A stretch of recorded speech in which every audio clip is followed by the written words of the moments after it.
Muy buenos días, hermanos. Abran sus Biblias, por favor, en Apocalipsis capítulo 2, versículos 16 y 17. Estamos terminando hoy con esta prédica el mensaje a la tercera iglesia de Asia Menor, que es el mensaje a la iglesia en Pérgamo. Dijimos cosas interesantes sobre la iglesia de Pérgamo. Una, que pues Pérgamo era una ciudad muy importante, muy rica, muy famosa, era pues académicamente muy ilustrada y con muchísima riqueza intelectual y económica, pero también dijimos que era la cuna del culto imperial y la cuna de la inmoralidad antigua en el primer siglo, que era la base para cualquier cantidad de inmoralidades, de adulterios y de injusticias que se cometían con la venia del imperio romano.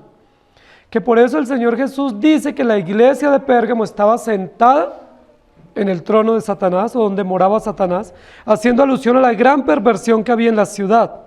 Dijimos también que la iglesia de Pérgamo se había caracterizado por ser una iglesia pura en su doctrina, fiel a la doctrina, con mucho celo doctrinal y con mucho cuidado de no contaminarse con el culto imperial.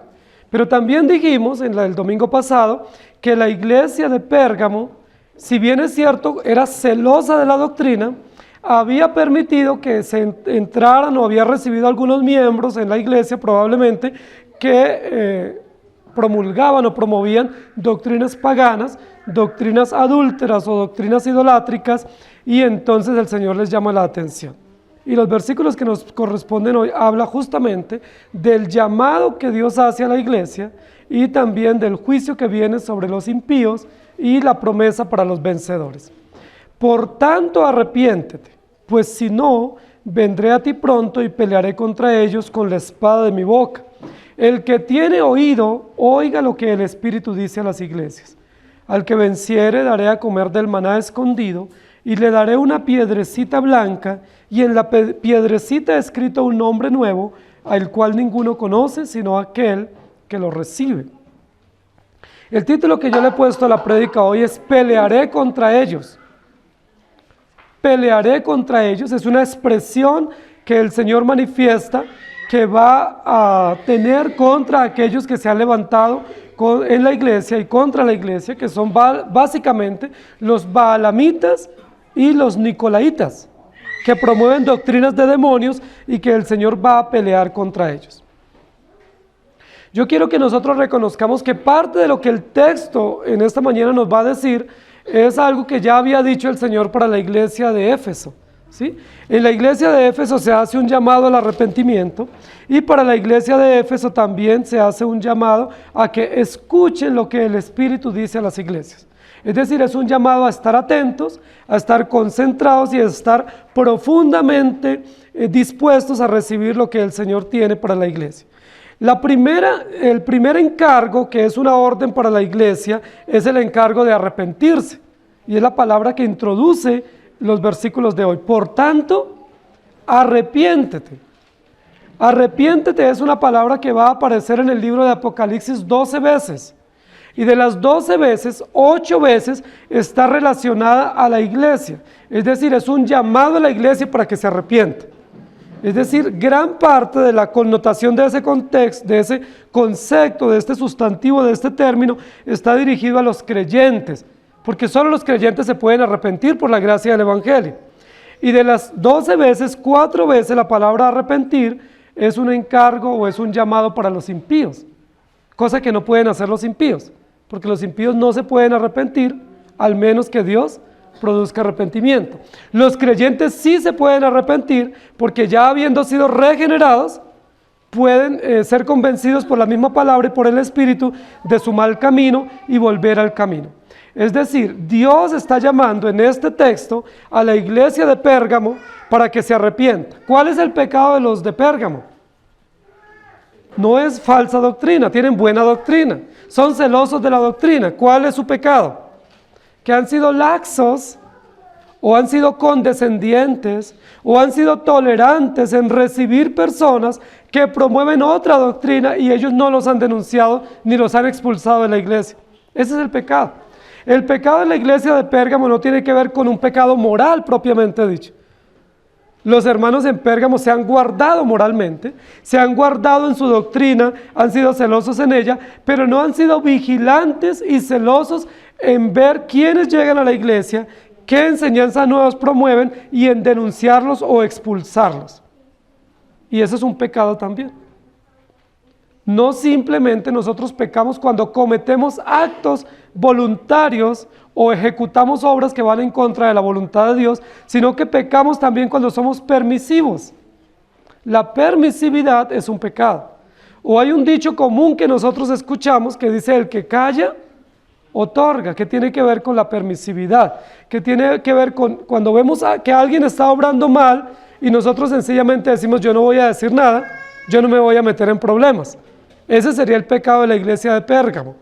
¿Sí? Yo no voy a negociar mis convicciones, pero hay otra persona que piensa diferente y yo no voy a decir nada. Pues si Dios le quiere hablar, que le hable. O si Dios quiere obrar en el corazón de él, que obre. Pero ese fue el pecado de la iglesia en Pérgamo: ser laxos en no imponer disciplina o no denunciar a estos que cometían obras aborrecibles a los ojos de Dios y los creyentes no las denunciaron. El texto dice: pues si no, vendré a ti pronto y pelearé contra ellos. Queridos hermanos, lo que el Señor está diciendo aquí para la iglesia de Pérgamo es que Él va a venir pronto para juzgar a estos impíos que se habían filtrado dentro de la iglesia. Cuando la Biblia dice vendré a ti pronto, no podemos entenderlo como la venida final del Señor Jesús para su juicio final, tema que es principal en el libro de Apocalipsis. Tenemos que entender que cuando aquí dice vendré pronto, está hablando de que vendrá casi inmediatamente para proteger a la iglesia o para defenderla y para exponer a aquellos falsos maestros. Vendré a ti pronto tiene que ver con una venida rápida y con una venida segura. Y tiene que ver también con que la iglesia de Pérgamo podrá presenciar con sus propios ojos el juicio que el Señor traerá, no sobre ellos como iglesia, sino sobre los nicolaitas y los baalamitas que se habían infiltrado. Vendré a ti pronto y ellos podrán ver. Ahora es importante porque el pueblo madianita del cual venía Balaán fue juzgado también pronto, de tal manera que Balaán vio con sus propios ojos y en vida el juicio que vino sobre ellos. Y estamos hablando de una relación entre Balaán y Nicolás o nicolaitas.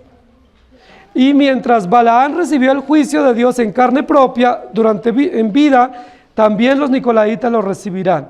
Y eso es lo que está diciendo: el Señor vendrá pronto, no para un juicio universal, sino para un juicio particular contra aquellos que se han infiltrado en la iglesia y para defender a la iglesia. Y el Señor va a luchar con ellos con la espada de su boca. ¿Recuerdan que ese fue el mensaje con el cual se introdujo para Pérgamo? El que tiene la espada de dos filos en su boca dice esto. Y se acuerdan también que esa fue la visión que tuvo el apóstol Juan sobre Jesucristo.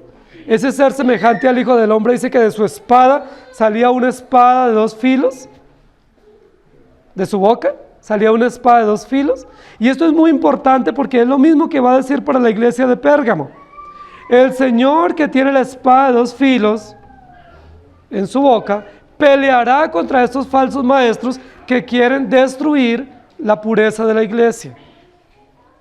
Cualquiera de nosotros pensaríamos que el Señor viene a pelear contra la iglesia, pero el Señor no viene a pelear contra la iglesia. ¿Qué viene a pelear? Contra los enemigos de la iglesia, para defender la iglesia y para que los creyentes vean el juicio que Dios trae en defensa para ellos. Y esto es muy importante. Yo quiero que recordemos un texto en Números 31, versículos 7 y 8. Dice: y pelearon contra Madián como Jehová lo mandó a Moisés, y mataron a todo varón. Mataron también entre los muertos de ellos a los reyes de Madián, Evi, Requén, Sur, Ur y Reba, 5 reyes de Madián. También a Balaán, hijo de Beor, mataron a espada. Balaán, el que había puesto tropiezo a los judíos cuando iban llegando a la tierra prometida, y el que había ideado la manera de destruir a los judíos a través de la seducción del adulterio o de la fornicación con mujeres moabitas. Fue muerto por la espada de Moisés.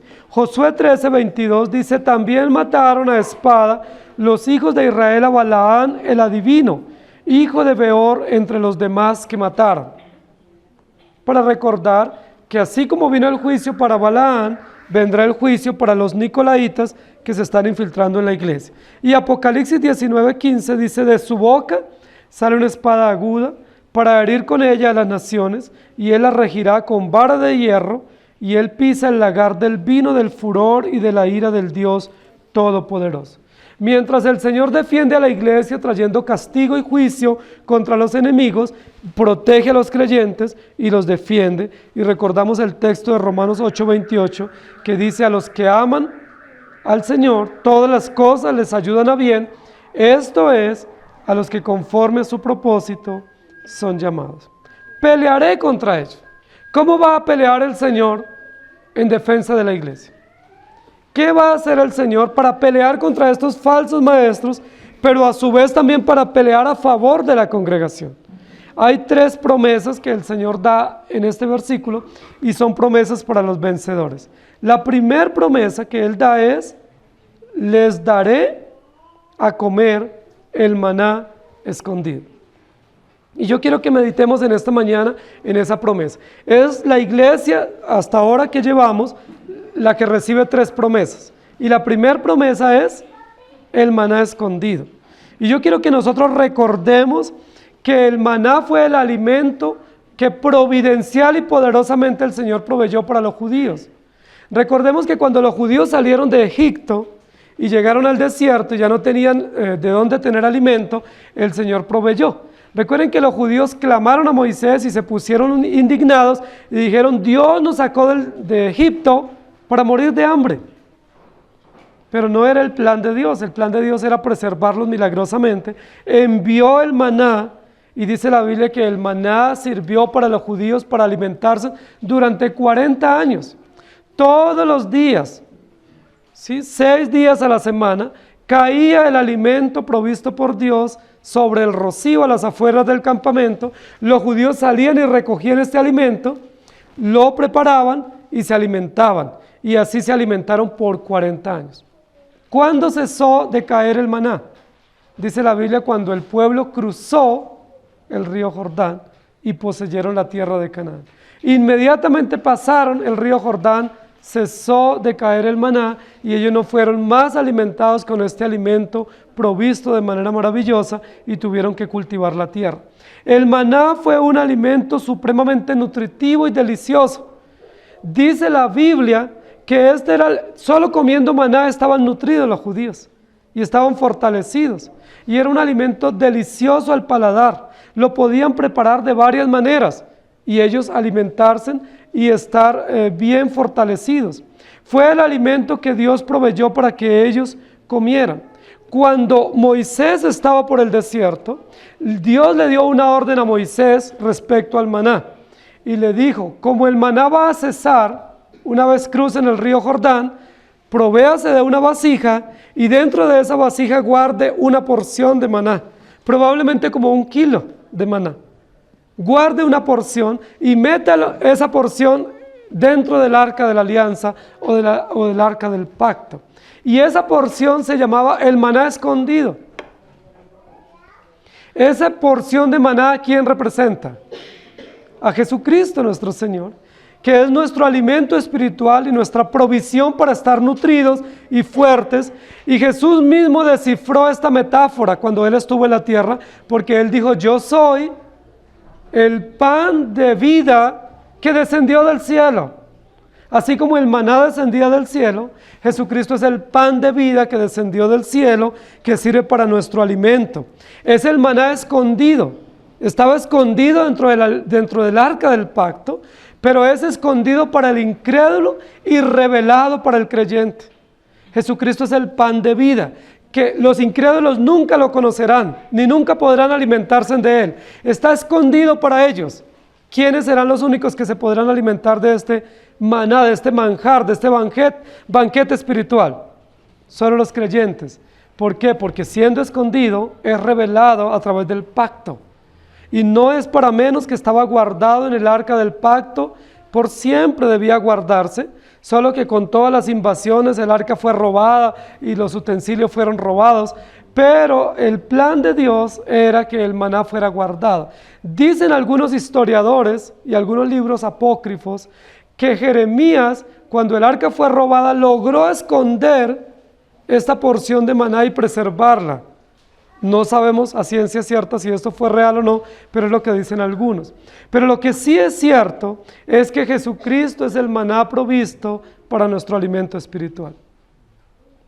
Jesucristo vino del cielo y Él a través de su palabra no solamente nos alimenta, sino que nos santifica y provee todo lo necesario, calma nuestra hambre espiritual y nos sacia de manera integral. Queridos hermanos, esta promesa que los hermanos de Pérgamo están recibiendo es una promesa extraordinariamente maravillosa. Y es una promesa que tiene que ver con toda la historia de la redención, especialmente en el Antiguo Testamento. Es una promesa que conecta a la iglesia del Nuevo Testamento con la iglesia del Antiguo Testamento. El maná escondido, es el maná preservado, el maná reservado, que está libre de contaminación y que nutre nuestro ser, es un alimento sagrado y celestial para darnos fuerza y vigor para vivir el Evangelio. Son muchas las personas que piensan que esta porción de maná tiene una referencia con el árbol de la vida en medio del Edén para Adán y Eva. ¿Recuerdan que la iglesia de Esmirna dice que había un árbol de la vida y que podían comer? Pero yo quiero decirles, queridos hermanos, que quienes entienden de esta manera esta porción de la Escritura, básicamente lo que dicen es el maná representa el árbol del huerto y lo que Dios va a hacer con este maná escondido es dar el alimento para los creyentes de tal manera que ellos sean restaurados a la posición de Adán, es decir, sean restaurados a la posición edénica. Nuevamente después del pecado vuelvan al Edén y tengan toda la provisión y todo el bienestar para vivir plenamente en este paraíso. ¿Estamos de acuerdo con esa interpretación? El llamado de Dios a través de este alimento es volvernos a la posición de Adán.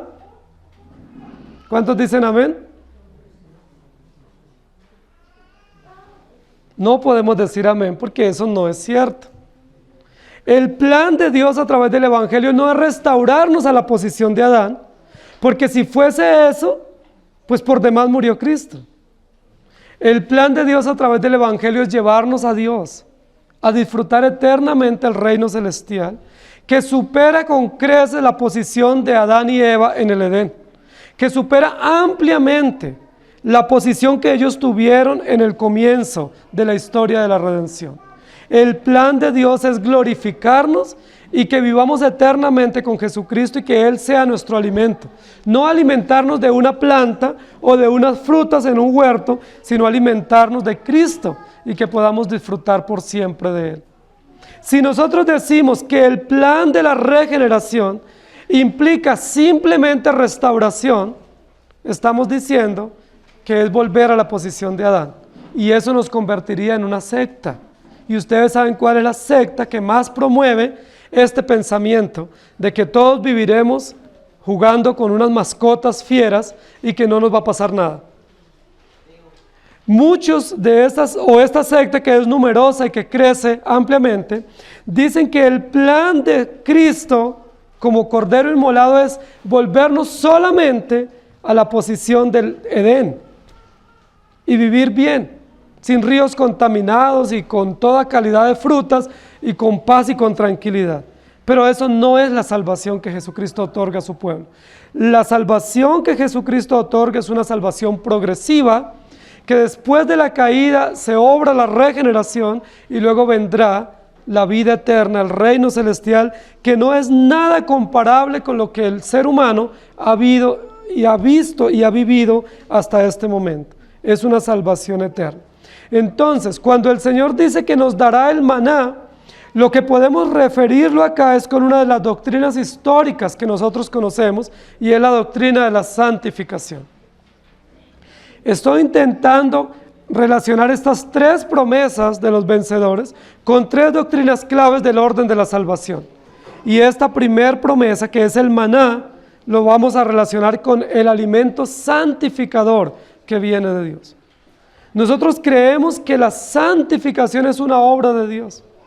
Ni usted ni yo podemos hacer nada para santificarnos.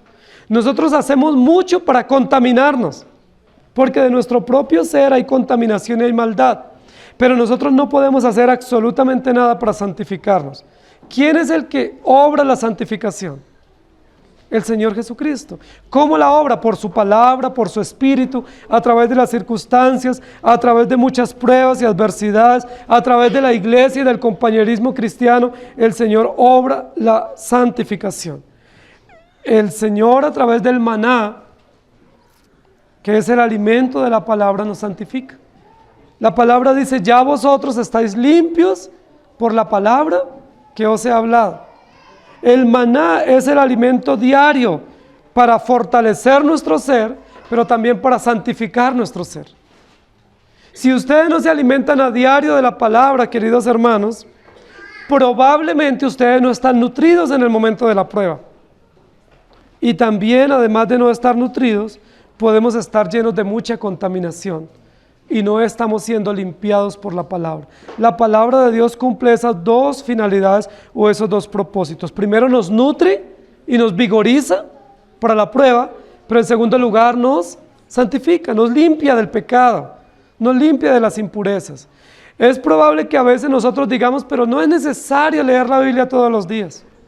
No es necesario ir a la fuente todos los días a beber. Pero la Biblia dice, y la misma realidad biológica nuestra nos indica que todos los días necesitamos alimentarnos. Si ustedes no se alimentan hoy, ¿qué va a pasar en la tarde o mañana? Y si toman 2 días o 3 sin tomar alimento, ¿qué va a suceder? No vamos a poder soportar. Vamos a estar supremamente débiles. Solamente con un rato que no nos alimentemos, estamos con fatiga, estamos débiles y estamos buscando cómo sentarnos porque no podemos mantenernos en pie. Y esa metáfora de nuestra propia realidad biológica muestra el plan de Dios con el Evangelio. Y es que necesitemos alimentarnos y anhelemos alimentarnos todos los días. ¿Por qué el maná caía todos los días y los judíos debían salir a recogerlo? ¿Qué indicaba eso? Que ellos con mucha disciplina y esfuerzo debían buscar el alimento para cada día. Y aún en la oración el Señor nos enseñó: el pan nuestro de cada día, dánoslo hoy. Hoy en día hay muchas personas que dicen: yo quisiera tener un trabajo donde solo trabaje un día al mes y el resto pueda vivir de las utilidades o de las ganancias. Bueno, si así sucediera, usted estaría en pecado si no trabaja sino un día al mes. Si usted tiene muchas utilidades, pues ahórrelas, administralas, pero siga trabajando. Porque la orden es: 6 días trabajarás y harás toda tu obra. O si usted tiene un trabajo donde un día le fue muy bien, pues no piense en descansar los otros 5 días. Usted diga: hoy me fue muy bien, gracias a Dios, pero mañana también voy a trabajar, porque esa es la orden. 6 días trabajarás, 6 días saldrás a buscar el alimento, 6 días saldrás porque el alimento es diario.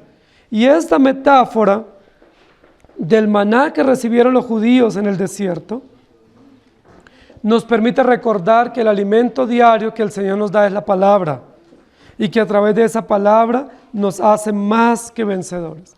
¿Cómo pelea el Señor contra los enemigos de la iglesia? Con la espada que sale de su boca. Pero ¿cómo pelea a favor de la iglesia? Dándonos su palabra, que es la espada de su palabra, que nos alimenta, que nos nutre y que nos provee ese alimento celestial. Éxodo 16, 31 y Salmo 78, 24 nos habla de la promesa del maná. Dice: e hizo llover sobre ellos maná para que comiesen, y les dio trigo de los cielos.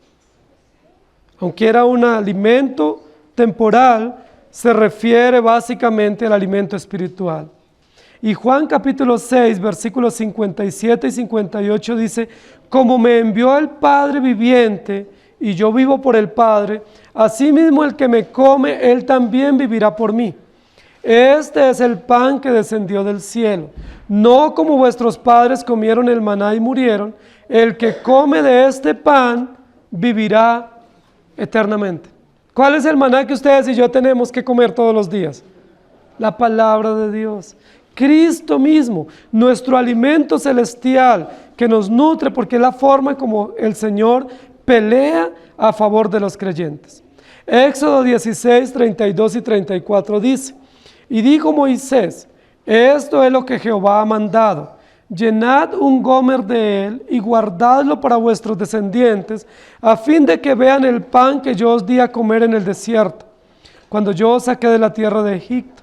Y dijo Moisés a Aarón: toma una vasija y pon en ella un gomer de maná, y ponlo delante de Jehová para que sea guardado para vuestros descendientes. Y Aarón lo puso delante del testimonio para guardarlo, como Jehová lo mandó a Moisés. Por eso el versículo que estamos estudiando hoy dice: y les daré el maná escondido. Es decir, que está reservado, que es exclusivo para los creyentes, el maná que es Cristo Jesús. En Juan capítulo 6, versículos 48 y 49 dice: yo soy el pan de vida. Vuestros padres comieron el maná en el desierto y murieron.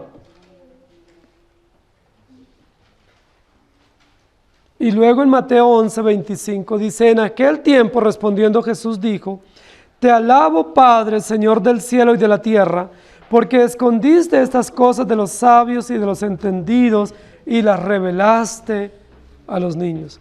Cristo es el maná escondido, reservado, no es un secreto, es reservado ¿para quiénes? Para los hijos, para su pueblo. No es un misterio, no es algo místico, sencillamente es reservado para su pueblo, y esa es una gracia maravillosa que hemos recibido de Dios. Que siendo nosotros pecadores, Jesucristo no solamente nos constituye hijos suyos, sino que Él mismo se nos dé a sí mismo como nuestro alimento, para nutrirnos y para preservarnos.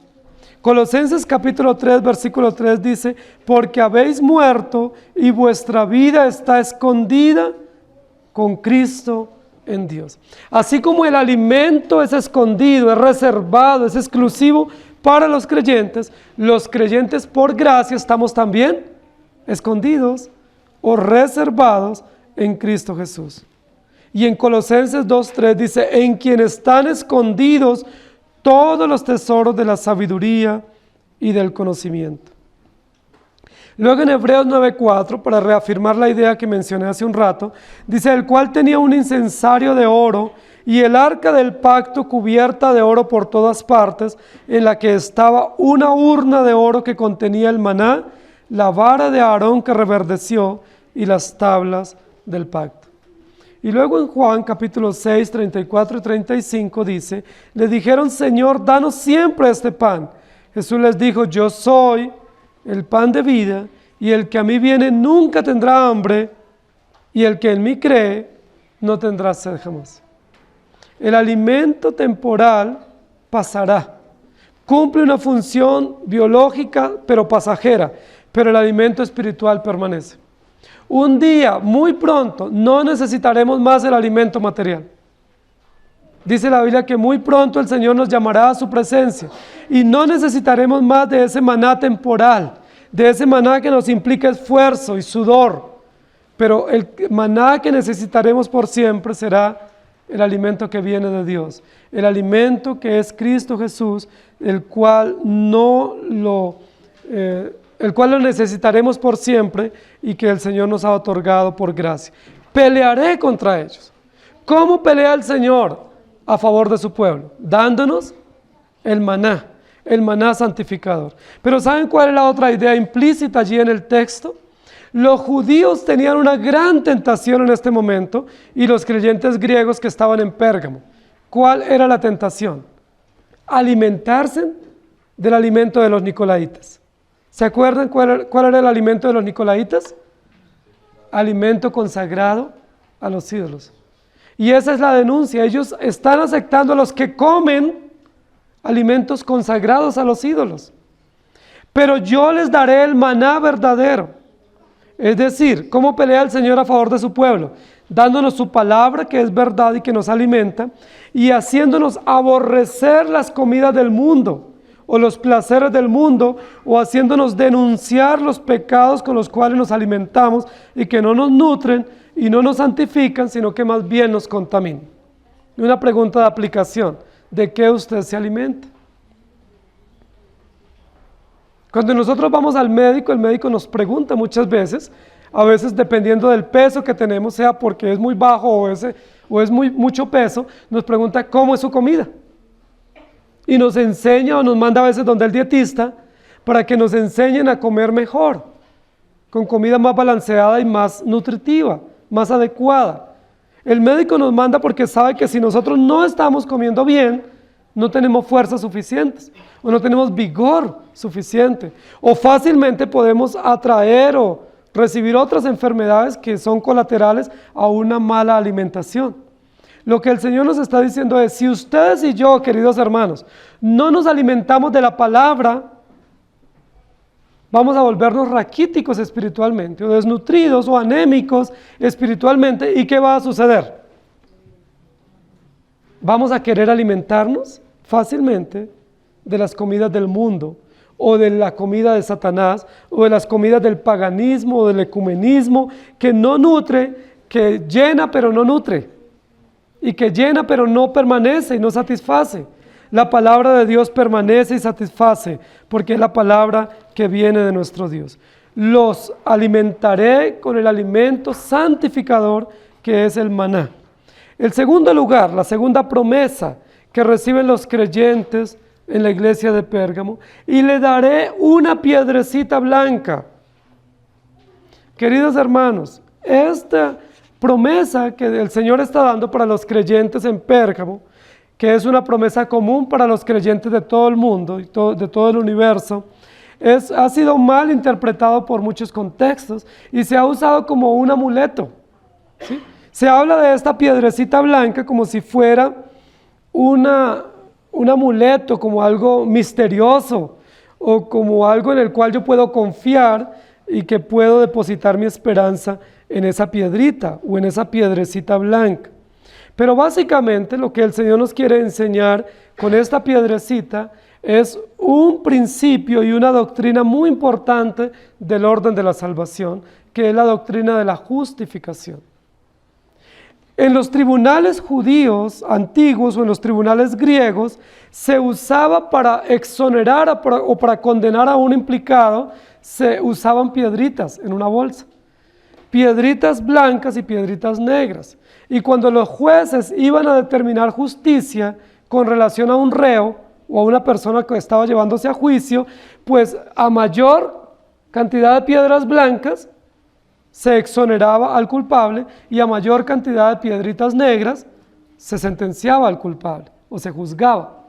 Cuando la Biblia dice que el Señor nos da una piedrecita blanca, está hablando básicamente de la seguridad de la justificación que ustedes y yo tenemos en Cristo Jesús.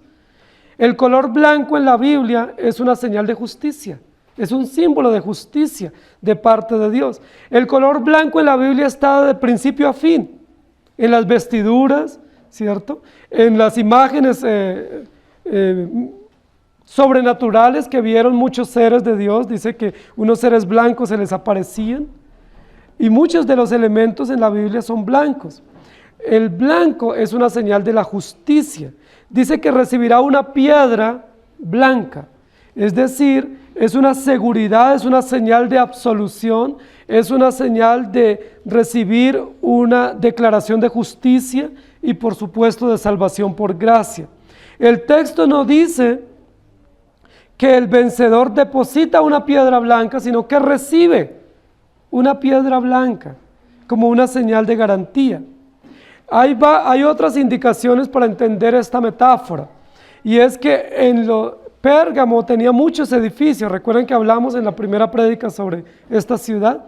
Tenía edificios con muy buena arquitectura y que eran muy famosos y con un diseño extraordinariamente bonito.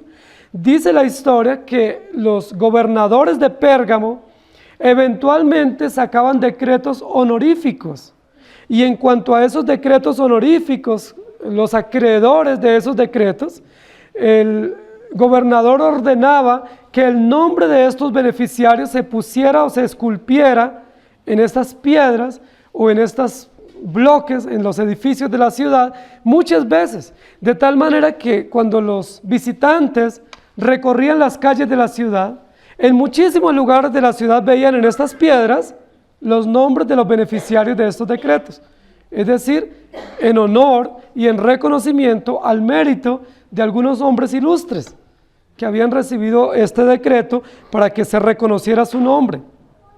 Es probable que también a esa mención se esté usando este nombre en esta aplicación, y es a estos decretos honoríficos. ¿Cuál es uno de los decretos honoríficos que los creyentes hemos recibido por Cristo? El decreto de la justificación. De hecho, la justificación es una declaración de decreto, es una declaración forense donde el Señor Jesús, por la obra de la expiación, Él nos declara inocentes, siendo nosotros pecadores.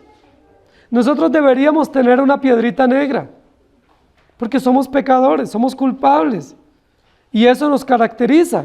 Pero ¿qué es lo que hace el Señor a los vencedores? Les da, en lugar de una piedra negra, que sería señal de condena, nos da una piedra blanca. Una piedrecita blanca. Probablemente esta piedrecita era una piedrecita transparente, una piedrecita translúcida, una piedrecita que representaba una perla maravillosa, una perla preciosa, como un diamante o como otra piedra muy costosa. Recuerden que la Biblia habla en muchísimos lugares de las piedras preciosas y habla también de las piedras que representan la salvación o la justicia que viene de Dios. Hay otra ilustración que dice que cuando un forastero era recibido por una familia judía en ese entonces, que entonces el forastero cuando se iba de esta casa, él en gratitud por toda la hospitalidad que había recibido de esta familia, tomaba una piedra y la partía en dos partes y escribía el nombre de la familia que lo había hospedado, pero una mitad de piedra se la daba a quien lo había hospedado y la otra mitad de la piedra se la llevaba en el bolsillo. De tal manera que cuando él llegaba a otro lugar y necesitaba ser hospedado, le servía esta piedrita o esta media piedra que él tenía en el bolsillo como garantía de que él ya había sido hospedado con buenas atenciones en otro lugar. Es decir, que alguien lo había recibido y había mostrado hospitalidad, y esa era una garantía de que él podía ser recibido en otra familia con tranquilidad. Interesante ilustración, ¿cierto? De cómo nosotros pertenecemos a la familia de Dios y cómo Dios nos da garantías aún históricas y en este caso garantías pactuales para dar testimonio de que pertenecemos a su familia. ¿Qué podemos mostrar como testimonio de que hemos sido recibidos en la justicia de Jesucristo? Una piedrita blanca, una piedra que muestra que el Señor nos ha limpiado, nos ha absuelto de nuestra miseria, ha quitado la culpa condenatoria que venía contra nosotros y nos ha declarado justos y nos ha declarado santos e hijos suyos, y eso es superior a la posición que Adán y Eva tuvieron en el Edén. Algunos aún que tienen este pensamiento que les comenté anteriormente, relacionan esta piedrita blanca con el bedelio. Y recuerden que la Biblia dice en Génesis 2 que había un río que salía del Edén, del cual se sacaba o se extraía el bedelio. ¿Recuerdan? ¿No recuerdan? Hay que leer Génesis 2. Entonces algunos relacionan el maná de este capítulo de Apocalipsis con el árbol de la vida, para intentar decir que el plan del Señor Jesucristo es restaurarnos a la posición de Adán. Pero otros también, con relación a la piedrita blanca, relacionan esta piedrita con el bedelio que salía de uno de los ríos en el Edén. De igual manera, para relacionar este mismo pensamiento y decir que al recibir esta piedrecita blanca, lo que se aseguraba era el regreso de los creyentes al Edén, y que así se estaría pues estableciendo todo el plan y cumpliendo o consumando el plan de Cristo. Es decir, que Jesucristo vino a morir para darnos una garantía de justicia de volver al Edén. Queridos hermanos, este es un pensamiento equivocado. es llamativo, es interesante, es divulgado en muchos contextos, pero es equivocado. Porque recuerden que Adán y Eva, cuando estuvieron en el Edén, no estuvieron salvos. Ellos no fueron puestos allí regenerados. Ellos no conocían la gracia cuando estuvieron en el Edén. Ellos fueron creados con la posibilidad de caer y efectivamente cayeron para que se mostrara el plan de redención. Pero el plan de redención no es circular, de volver al punto inicial, sino que el plan de redención es progresivo. Adán y Eva fueron puestos en el Edén, pero los creyentes regenerados y salvos por gracia seremos puestos en el trono de Dios, en el reino de los cielos. Amén. Esa es la promesa. Entonces el maná no es el alimento del Edén, el maná es el alimento celestial para vivir eternamente con el Señor, que es Cristo. Y la piedrita blanca no es la garantía para poder entrar, ¿sí? Como dicen algunos que en la historia judía también existía esa práctica, que era una piedrita que tenían para poder entrar a una fiesta, que algunos festivales públicos solo podían entrar aquellos que llevaran una piedrita blanca,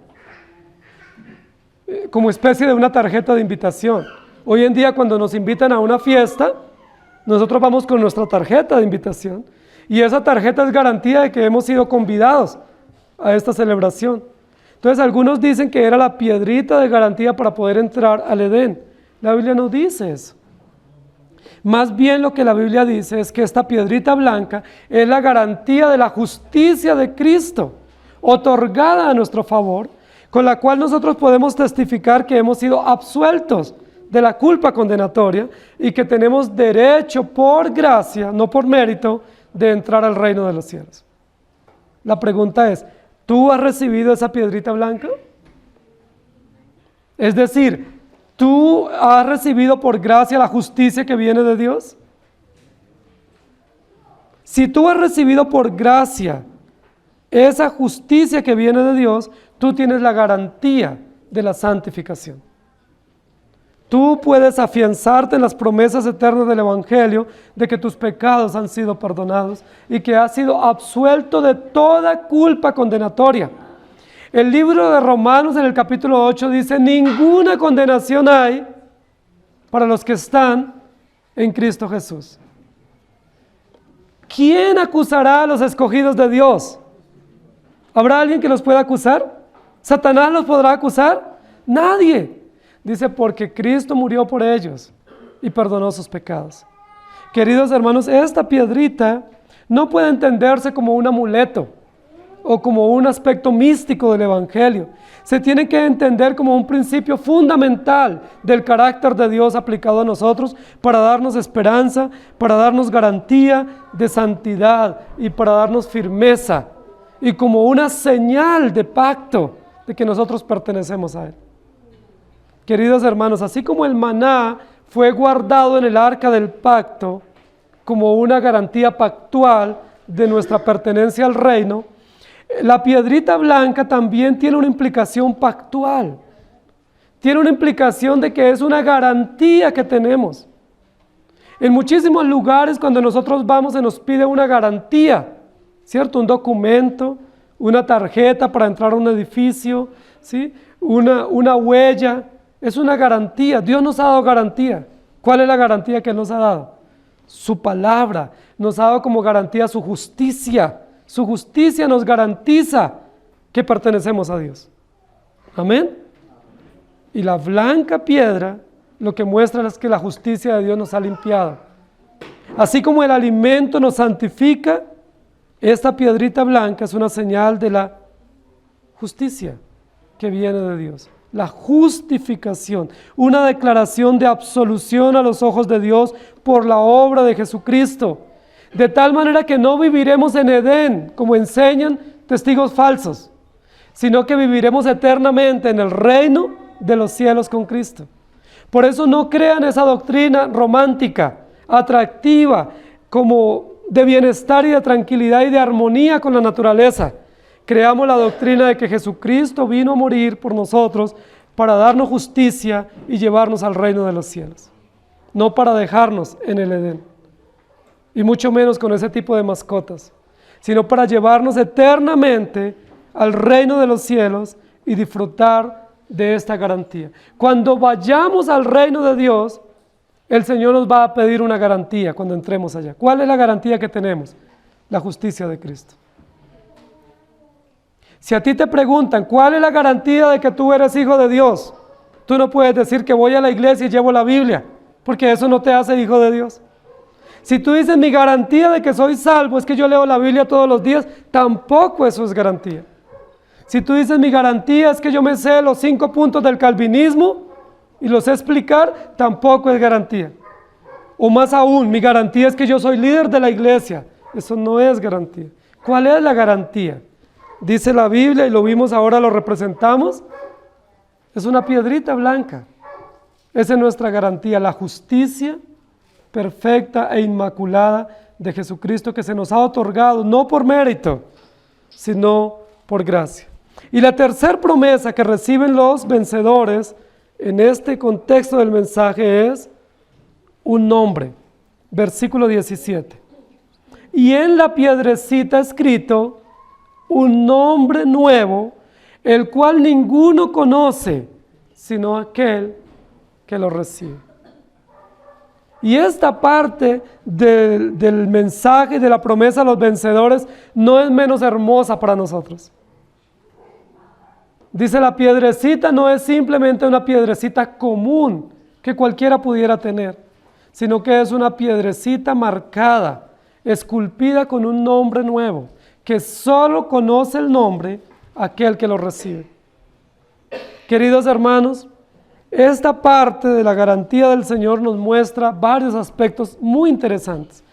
Quiero que recuerden en el Antiguo Testamento que el sumo sacerdote, dentro de su vestuario, dentro del efod que él tenía 12 piedras en el pecho, ¿cierto? El pectoral que él tenía. Dice que tenía 12 piedras organizadas, como el Señor le dijo, en 3 hileras de 3, en 4 hileras de 3, y debía tener en cada una de esas piedras el nombre de una de las 12 tribus de Israel. Las debía tener en el pecho. Cada vez que el sumo sacerdote entraba al lugar santísimo a oficiar la ceremonia, ¿qué era lo que él llevaba en el pecho? A la presencia de Dios. El nombre de las 12 tribus. Es decir, el nombre del pueblo de Dios era puesto en la presencia de Dios. O mejor, el nombre de las tribus o el nombre del pueblo de Dios permanecía siempre en la presencia de Dios. Y esto es muy importante, porque lo que la Biblia nos está recordando aquí es que el nombre es una garantía de adopción. El nombre es una garantía de que pertenecemos a una familia. Cuando nuestros hijos nacen y aún antes de nacer ya les tenemos un nombre. Cuando nosotros estamos esperando un hijo, una de las expectativas que tenemos es ¿qué nombre le vamos a poner? Y a veces hacemos selección de nombres y a veces bregamos un poco para identificar el nombre, pero llegamos a un nombre y decimos, ese va a ser el nombre que le vamos a poner. Y una vez nace, en el mismo momento del nacimiento nosotros ya tenemos el nombre para ese hijo o para esa hija y lo llamamos por su nombre. Y luego rápidamente hacemos una diligencia legal, civil, para registrarlo y para decir, este niño tiene un nombre. No simplemente es mi hijo. Yo lo pudiera llamar hijo, pero no lo llamamos hijo. Lo llamamos y lo registramos con un nombre que le pertenece a él, que es exclusivo, que habla de su identidad, que habla de su carácter, que habla de su adopción, de que él pertenece a nuestra familia y que le hemos puesto un nombre como identidad propia, exclusiva de él y que se debe llamar por ese nombre. ¿Quién le da el nombre a nuestros hijos? Los padres, ¿cierto? ¿Quién nos da a nosotros los creyentes el nombre? Dios nos lo da a través de Jesucristo, a través del Evangelio. El texto dice, y en la piedrecita escrito un nombre nuevo, un nombre. Y es muy importante que nosotros podamos recordar que el nombre no simplemente es un medio para nosotros tener una cédula o un documento, sino que el nombre en la Biblia habla de la identidad y habla también del carácter. Recuerden que en varias oportunidades el Señor cambió nombres a personas. A Saraí le cambió el nombre por Sara, a Abraham por Abraham, a Jacob por Israel. El Señor, ¿por qué cambió el nombre a estos varones? ¿Porque a él no le gustó ese nombre? Porque era una señal extraordinaria para mostrar que una vez somos regenerados, recibimos un nombre nuevo, es decir, una identidad nueva que nos caracteriza. Hay muchas personas que se devanan sus sesos diciendo cuál será el nuevo nombre que recibiré, pensando en este texto, ¿cierto? ¿Cuál será ese nombre que el Señor me estará poniendo, me va a poner? ¿Sí? Bueno, ya ese nombre lo tenemos, y ese nombre es el nombre de Cristo, grabado en nuestra mente, en nuestra frente, en nuestro corazón, esculpido, de tal manera que por ese nombre seremos identificados por la eternidad. ¿Recuerdan cuando la bestia fue a marcar a sus seguidores? ¿Cómo marcó la bestia a sus seguidores? Dice con un nombre que les marcó en la frente y en las manos. ¿Y cómo dice la Biblia que cuando iba marcando a los creyentes no los podía marcar porque ya estaban marcados? ¿Cómo están marcados los creyentes? Con el nombre de Jesucristo. No es mi nombre no es importante. Mi nombre es importante solo para mi identidad civil, temporal. No nos llamamos todos cristianos, ¿cierto? Nos tenemos un nombre. Es importante llamarnos por ese nombre civil que tenemos, ese nombre que habla de nuestra identidad, ¿sí? Aunque nos decimos hermanos, cada hermano tiene su nombre. Y es bueno llamarnos por el nombre, porque eso muestra nuestra familiaridad, nuestra amistad, eso muestra la identidad propia de cada uno, pero ese nombre rápidamente desaparecerá. ¿Y cuál es el nombre que permanecerá? No es el nuestro. ¿Cuál es el nombre que permanece por siempre? El nombre del Señor Jesucristo, grabado en nuestra mente y en nuestra conciencia, por el cual podemos ser reconocidos como hijos de Dios y como adoradores por la eternidad. Y en la piedrecita, la piedra, ¿a quién representa? A Cristo y su justicia, un nombre nuevo. ¿Y por qué es nuevo? Porque todo en Cristo es nuevo para nosotros. Cuando nosotros vemos en el Nuevo Testamento, especialmente en Apocalipsis, las promesas de Cristo, vemos que hay un cielo nuevo, una tierra nueva, hay una Jerusalén nueva, hay un nombre nuevo, hay una ciudad nueva, todo es nuevo. Y todo apunta a nuestro Señor Jesucristo. Este nombre escrito en esa piedra blanca, lo que muestra es la inmutabilidad del plan de redención. El Señor nos adoptó como hijos y no se va a cansar de nosotros. Él nos adoptó como hijos y nos asegura, mediante ese nombre esculpido en esa piedra blanca, que nosotros pertenecemos a Él y que nada ni nadie nos separará de su amor. El nombre esculpido en esa piedra nos recuerda otros textos de la Escritura que dice que nuestro nombre está escrito en el libro de la vida y nunca más será borrado. Muchas personas cuestionan esta doctrina de la seguridad de la salvación. Son muchos los que dicen, no, bueno, si la salvación es segura, entonces ¿para qué vamos a la iglesia? Si yo ya estoy salvo, puedo vivir de cualquier manera. Y más bien ellos promueven una enseñanza humana que dice que todos los días tengo que luchar para ver si aseguro mi salvación. Pero la Biblia no dice eso. La Biblia dice que la salvación nuestra es segura. ¿Ustedes creen eso?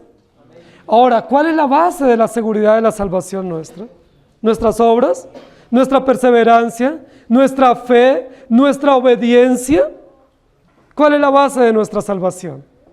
La obra perfecta, inmaculada, eterna y segura de Jesucristo el Cordero de Dios. Ustedes y yo no tenemos garantía propia, queridos hermanos.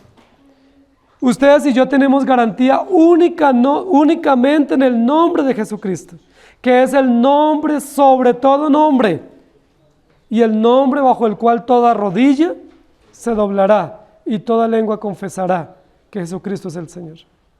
Yo no puedo presumir que mis padres me pusieron Ismael y que posiblemente el Señor me va a poner Manuel o David o Efraín. No, eso es otro nombre común. Ese es otro nombre humano.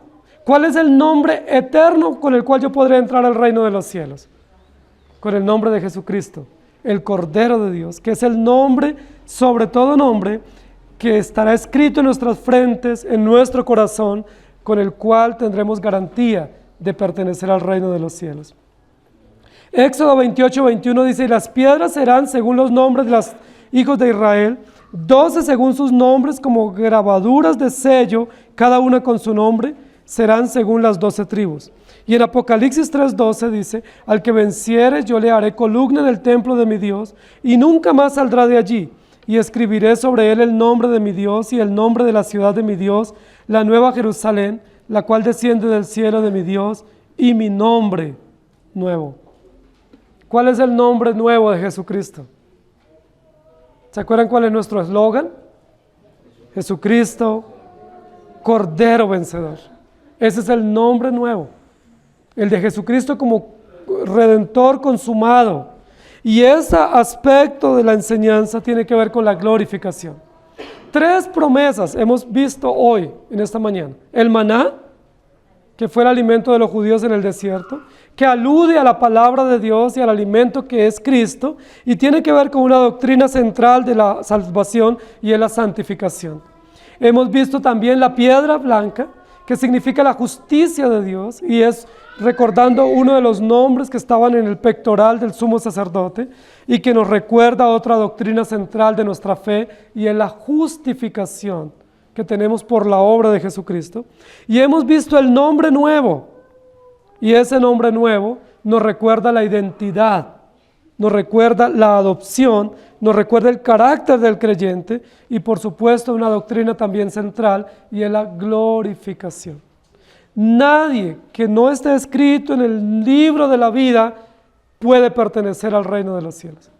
Dice la Biblia: los libros fueron abiertos, y el que no se encontró en el libro, ¿recuerdan qué dice? Fue echado al lago que arde con fuego y azufre. Y aquel que fue hallado en el libro de la vida, se dio la sentencia final, que fue bienvenido al reino de los cielos.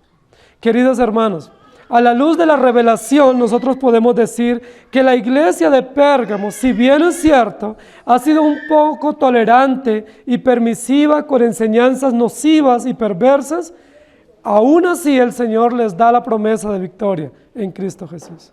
Él mismo viene y pelea a favor de ellos. De 2 maneras pelea.